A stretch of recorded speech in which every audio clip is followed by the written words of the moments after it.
ఆవిడకి అంత సీన్ లేదమ్మా. హ్మ్. ఏదో ఎలా ఉంటుందంటే, ఒకప్పుడు వైఎస్ఆర్ కాంగ్రెస్ పార్టీలోంచి జగన్ వైఎస్ఆర్సీపీ పెట్టుకున్నాడు. అట్లాగే మళ్ళీ వాళ్ళ చెల్లి చర్మిల కాంగ్రెస్లోకి వచ్చి ఉంది.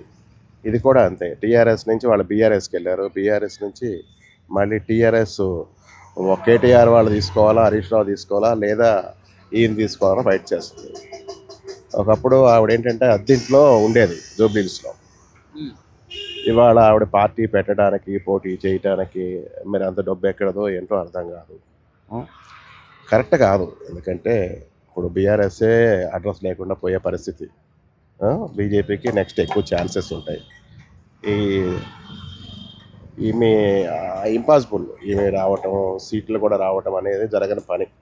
వాళ్ళు అంత గళం ఇప్పి అంత కష్టపడి పార్టీ కొడుకు, అల్లుడు హరీష్ రావు గారు ఇంత కష్టపడితేనే వాళ్ళకి ఇది లేదు. ఇప్పుడు వాళ్ళలో చీలిపోయి ఈమెం సంపాదించలేదు. అసంభవం. అర్థమైందా? ఈవిడికి అంత సీన్ లేదు. అసలు సీట్లు కూడా రావు. ఈవిడ ఎక్కడైనా పోటీ చేస్తే అక్కడ కూడా ఓడిపోద్ది నాకు తెలిసి. కానీ సీఎం అవుతా అని కూడా అంటే ఆయన మాట్లాడుతూ సీఎం అంటున్నారు. మరేంటి సీఎం అయ్యే అవకాశం ఉందా ఆయన? సీఎమ్మా ఎమ్మెల్యేగా గెలవదని నేను చెప్తున్నా. ఇంకా సీఎం ఏముంది? ఎవడైనా ప్రతి ఒక్కరు వాళ్ళే అనుకుంటారు. ఎవడికాడ నేను సీఎం అనుకుంటారు.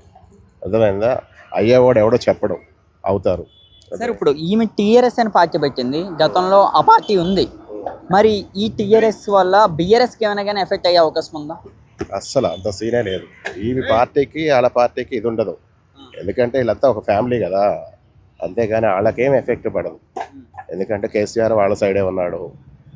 మంచి కేసీఆర్ గారి మీద కూడా ఒక మచ్చేసింది కదా ఆమె. ఈ రోజు ఆమె ఒక మాట అన్నారు. ఏమనంటే గతంలో ఉన్న సీఎం కాదు ఇప్పుడు ఉన్న సీఎం ఆత్మ బొమ్మ అని కూడా ఆమె చెప్తున్నారు. మరి కేసీఆర్ గారి మీద అవన్నీ కరెక్ట్ కాదు. ఒకప్పుడు తండ్రిని పట్టుకొని రాజకీయ స్వార్థాల కోసం ఆవిడ అంటాం కరెక్ట్ కాదు ఆవిడ. మరి ఈ కవిత ఏంటో ఇంత రాజకీయ స్వార్థం అనేది మంచి పద్ధతి కాదు. ఏదో బయట వాళ్ళని అదో ఏదో అంటే కన్న తండ్రిని, రక్తం పంచుకున్న అన్నని, ఎందుకు ఏపీ రాజకీయంలానే ఉంది ఇప్పుడు. అక్కడ ఏపీలో కూడా జగన్ కూడా అంతే సేమ్. ఇప్పుడు చర్మలాకి ఆస్తులు ఇవ్వకోకుండా అలా ఇది కూడా అట్లాగే ఉంది. అన్నన పట్టుకునేమో ఏదో అంటాం. అలాగే మేనమామ అవుతాడు హరీష్ రావు, వాళ్ళ కూడా ఏదో అంటాం. వీడి కరెక్ట్ కాదు. ఎంత మాత్రం ఇప్పుడు వాళ్ళతో పాటు పదవులు ఉన్నాయి, ఏదో ఆస్తులు సంపాదించుకున్నారు, హ్యాపీగా బతకాలి మీరు. అంతేగాని ఇట్లా రాజకీయాలు సీఎం ఎలా అయిపోతావు నువ్వు? ఇప్పుడు బీఆర్ఎస్ అంటే బీఆర్ఎస్ అంతా ఒక వర్గం. ఒకటి బీఆర్ఎస్ అయినా కేసీఆర్తో, హరీష్ రావుతో, కేటీఆర్తో ఉంటారు. నీతో ఎవరు ఉంటారు? ఎవరో ఇక బకరాలు కొంతమంది ఆళ్ళో 4 రోజులు ఏదో తిరగటం కోసమో, తినటం కోసమో, ₹4 కోసం ఏదో నీతో పాటు తిరుగుతారు తప్ప చివరికి వాళ్ళు కూడా నీకు ఓట్లేదు. Thank you.